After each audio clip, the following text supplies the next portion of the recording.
Somewhere between always saying yes and being available for everyone, we forget how much we're worth. We become beggars for validation when we were born to shine. This is Maya's story, a woman who discovered her self-worth almost too late. Maya was the go-to girl for everyone. Need a favor? Ask Maya. Forgot your deadline?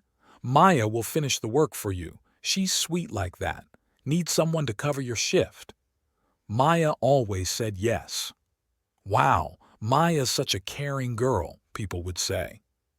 Among her friends at work, even in her family, Maya was always there. They called her sweet. They called her low maintenance. They called her selfless. And Maya wore those labels like medals. To her, those compliments felt like awards, the only recognition she ever got. Because in a world that taught her that she had to be liked to be worthy, saying yes felt like survival. She had good friends, a decent job, and a loving family. Until one Friday night, she shattered.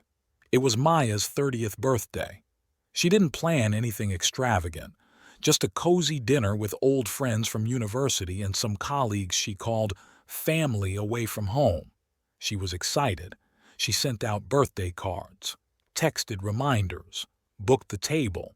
She even paid the deposit out of her own salary. At 8 p.m., she sat at the restaurant, alone. At 8:15, one friend texted, "Caught up at work." Another said, "Totally forgot. Rain check?" The third didn't even reply. Her work colleagues didn't come either. Their excuse? "We had to work late. Client revisions." Maya replied, "I work in the same office. How is that possible?" She waited 40 minutes, then left. Alone. The excuses, the indifference, from people she always prioritized. It crushed her soul. In the cab, she cried, not because they didn't show up, but because a part of her still thought, maybe I'm not good enough. Maybe I didn't help them enough.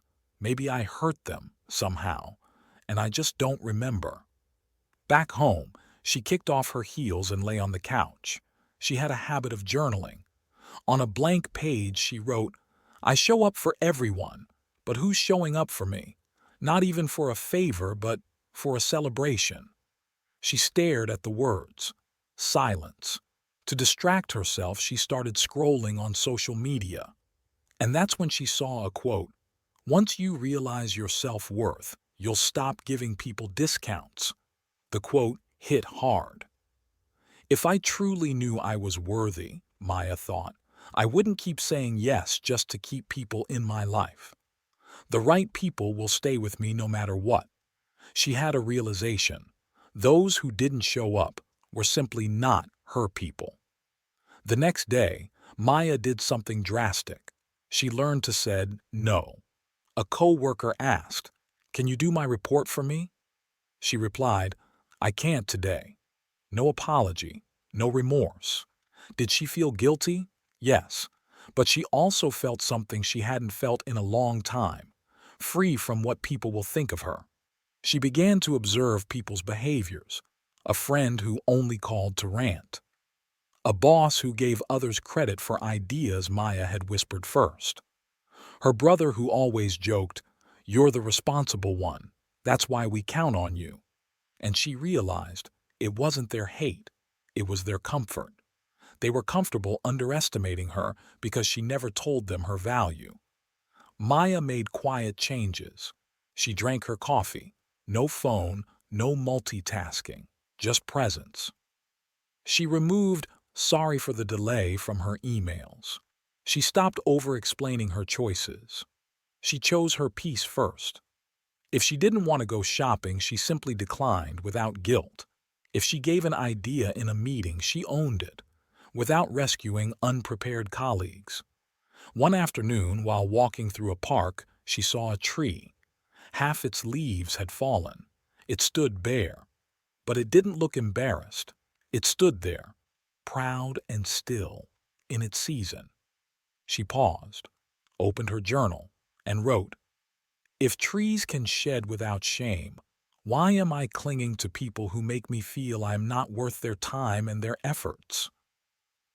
A month later, Maya was invited to a networking event. She was hesitant.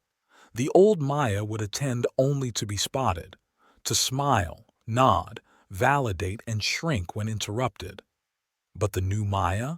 She attended in her own skin, not dressed to impress, but to look presentable the way she wants. During a conversation, someone asked, "So what do you do?" Maya paused, not because she didn't know, but because, for the first time, she wanted to answer truthfully.